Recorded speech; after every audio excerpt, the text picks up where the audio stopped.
ಮಾನವೀಯ ಸ್ನೇಹಿತರ ಒಕ್ಕೂಟ ಕೊಡಗು ಜಿಲ್ಲಾ ವಾರ್ತೆ ಓದುತ್ತಿರುವವರು ಸುಮಯ್ಯ ಕೆಎಂ ಎಡಪಾಲ.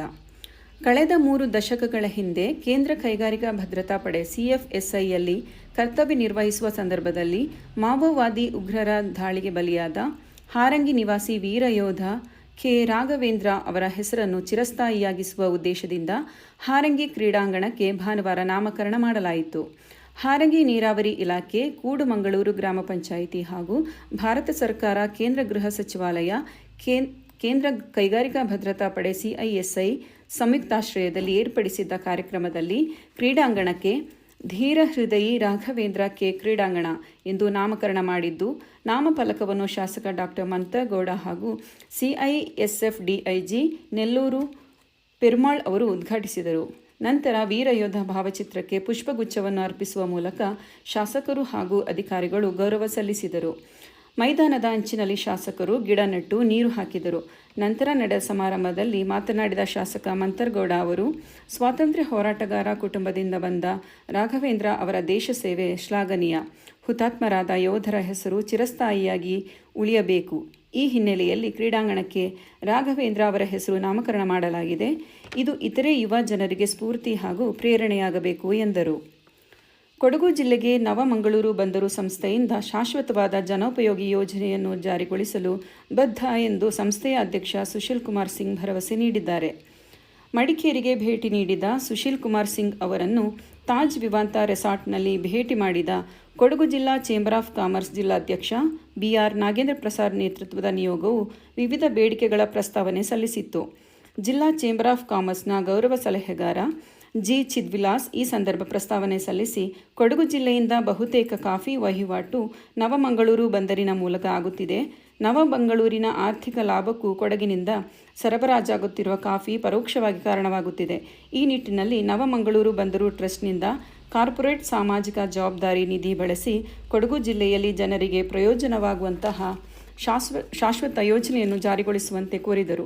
ಈ ಪ್ರಸ್ತಾವನೆಗೆ ಸುಶೀಲ್ ಕುಮಾರ್ ಪೂರಕವಾಗಿ ಸ್ಪಂದಿಸಿದರು. ಈಗಾಗಲೇ ಮೈಸೂರು ಕುಶಾಲನಗರ ರೈಲ್ವೆ ಸಂಪರ್ಕ ಸರ್ವೆ ನಡೆದಿದ್ದು, ಕೊಪ್ಪ ಭಾಗದಲ್ಲಿ ನಿಲುಗಡೆ ಯೋಜನೆ ಇದೆ. ಅದನ್ನು ಕಾರ್ಯರೂಪಕ್ಕೆ ತರಲು ಒತ್ತಡ ಹಾಕುವಂತೆ ಮನವಿ ಮಾಡಿದರು.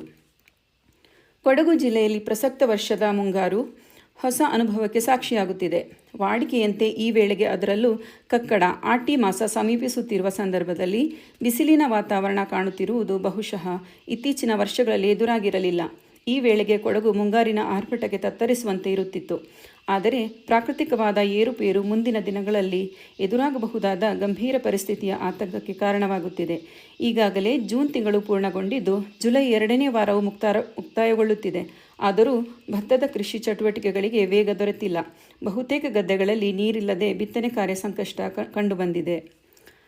ಶನಿವಾರ ಸಂತೆ ಪಟ್ಟಣದ ಸೇಕ್ರೆಡ್ ಹಾರ್ಟ್ ಆಂಗ್ಲ ಮಾಧ್ಯಮ ವಿದ್ಯಾಸಂಸ್ಥೆಯ ಪ್ರೌಢಶಾಲೆ ವಿಭಾಗದಲ್ಲಿ ಸಮುದಾಯ ಆರೋಗ್ಯ ಕೇಂದ್ರದ ವತಿಯಿಂದ ಹೆಣ್ಣು ಮಕ್ಕಳಿಗೆ HPV ವ್ಯಾಕ್ಸಿನ್ ಹಾಕುವ ಕಾರ್ಯಕ್ರಮವನ್ನು ಹಮ್ಮಿಕೊಳ್ಳಲಾಗಿತ್ತು. ಹೆಣ್ಣು ಮಕ್ಕಳಿಗೆ ಗರ್ಭಕಂಠ ಕ್ಯಾನ್ಸರ್ ಬಾರದಂತೆ ತಡೆಗಟ್ಟುವ ಉದ್ದೇಶದಿಂದ ಸರ್ಕಾರದ ಆದೇಶದನ್ವಯ ಆರೋಗ್ಯ ಇಲಾಖೆ 14ರಿಂದ 15 ವರ್ಷದ ಒಳಗಿನ ಹೆಣ್ಣು ಮಕ್ಕಳಿಗೆ HPV ವ್ಯಾಕ್ಸಿನ್ ಹಾಕುತ್ತಿದೆ. ಇಲ್ಲಿನ 42 ವಿದ್ಯಾರ್ಥಿನಿಯರಿಗೆ ವ್ಯಾಕ್ಸಿನ್ ನೀಡಿ ದೃಢೀಕರಣ ಪತ್ರ ನೀಡಲಾಯಿತು. ಕಾರ್ಯಕ್ರಮದಲ್ಲಿ ಶನಿವಾರ ಸಂತೆ ಸಮುದಾಯ ಆರೋಗ್ಯ ಕೇಂದ್ರದ ವೈದ್ಯಾಧಿಕಾರಿ ಡಾಕ್ಟರ್ ಅರ್ಚಿತಾ, ಕೊಡ್ಲಿಪೇಟೆ ಪ್ರಾಥಮಿಕ ಆರೋಗ್ಯ ಕೇಂದ್ರದ ವೈದ್ಯಾಧಿಕಾರಿ ಡಾಕ್ಟರ್ ಧನಿಕಾ, ಹಿರಿಯ ಆರೋಗ್ಯಾಧಿಕಾರಿ ಸರಸ್ವತಿ, ಸಮುದಾಯ ಅಧಿಕಾರಿಯವರಾದ ಸವಿತಾ ಮತ್ತು ನಂದೀಶ್, ಆಶಾ ಕಾರ್ಯಕರ್ತೆಯರಾದ ಉಷಾ, ಜಯೇಶ್ ಹಾಗೂ ಸಂಧ್ಯಾ ಪಾಲ್ಗೊಂಡಿದ್ದರು. ಈ ಸಂದರ್ಭ ವಿದ್ಯಾಸಂಸ್ಥೆಯ ಪ್ರಾಂಶುಪಾಲ ಫಾದರ್ JB ಥೋಮಸ್ ಹಾಗೂ ಸಿಬ್ಬಂದಿ ವರ್ಗ ಹಾಜರಿದ್ದರು. ಗರ್ಭಿಣಿ ಹಾಗೂ ಬಾಣಂತಿಯರಿಗಾಗಿ ರೋಟರಿ ವುಡ್ಸ್ನಿಂದ ರೋಟರಿ ನ್ಯೂಟ್ರಿಷನ್ ವೀಕ್ ಅಂಗವಾಗಿ ಮಡಿಕೇರಿಯ ಜಿಲ್ಲಾಸ್ಪತ್ರೆಯಲ್ಲಿ ಒಣ ಹಣ್ಣು ಹಾಗೂ ವಿಟಮಿನ್ಸ್ಗಳನ್ನು ನೀಡಲಾಯಿತು. ಸುಮಾರು 50ಕ್ಕೂ ಹೆಚ್ಚು ಗರ್ಭಿಣಿ ಹಾಗೂ ಬಾಣಂತಿಯರು ಈ ಕಾರ್ಯಕ್ರಮದ ಪ್ರಯೋಜನ ಪಡೆದರು. ಈ ಸಂದರ್ಭ ಹೆರಿಗೆ ಹಾಗೂ ಸ್ತ್ರೀರೋಗ ತಜ್ಞ ಡಾಕ್ಟರ್ ಸೌಮ್ಯ ಹಾಜರಿದ್ದು, ರೋಟರಿ ವುಡ್ಸ್ನ ಕಾರ್ಯಕ್ರಮಕ್ಕೆ ಹರ್ಷ ವ್ಯಕ್ತಪಡಿಸುತ್ತಾ, ಸಂಘ ಸಂಸ್ಥೆಗಳು ಮಾಡುವ ಇಂತಹ ಕಾರ್ಯಕ್ರಮಗಳು ನಿರಂತರ ನಡೆಯುವಂತಾಗಲಿ ಎಂದು ಹಾರೈಸಿದರು. ವುಡ್ಸ್ನ ಸದಸ್ಯರಾದ ಗೀತಾ ಸೂರ್ಯ ಮತ್ತು ಲೀಲಾವತಿಯವರು ಈ ಪ್ರಾಜೆಕ್ಟ್ಗೆ ಪ್ರಾಯೋಜಕತ್ವ ನೀಡಿದರು. ವುಡ್ಸ್ನ ಅಧ್ಯಕ್ಷರಾದ ಪ್ರಮೀಳಾ ಶೆಟ್ಟಿ, ಕಾರ್ಯದರ್ಶಿ ಸ್ಮಿತಾ ಚಂಗಪ್ಪ, ನಿಕಟಪೂರ್ವ ಅಧ್ಯಕ್ಷರಾದ ಕಿರಣ್ ಕುಂದರ್, ಗೀತಾ ಸೂರ್ಯ ಮತ್ತು ಲೀಲಾವತಿ ಉಪಸ್ಥಿತರಿದ್ದರು. ಜವಾಹರ್ ನವೋದಯ ವಿದ್ಯಾಲಯದ ವತಿಯಿಂದ 2027-28ನೇ ಶೈಕ್ಷಣಿಕ ವರ್ಷದ 6ನೇ ತರಗತಿ ಪ್ರವೇಶಕ್ಕಾಗಿ ನಡೆಯುವ ಜವಾಹರ್ ನವೋದಯ ವಿದ್ಯಾಲಯ ಆಯ್ಕೆ ಪರೀಕ್ಷೆಗೆ ಅರ್ಜಿಗಳನ್ನು ಆಹ್ವಾನಿಸಲಾಗಿದೆ. ಅಭ್ಯರ್ಥಿಯು 10/5/2015ರಿಂದ 31/7/2017 ನಡುವಿನ ಅವಧಿಯಲ್ಲಿ ಜನಿಸಿರಬೇಕು.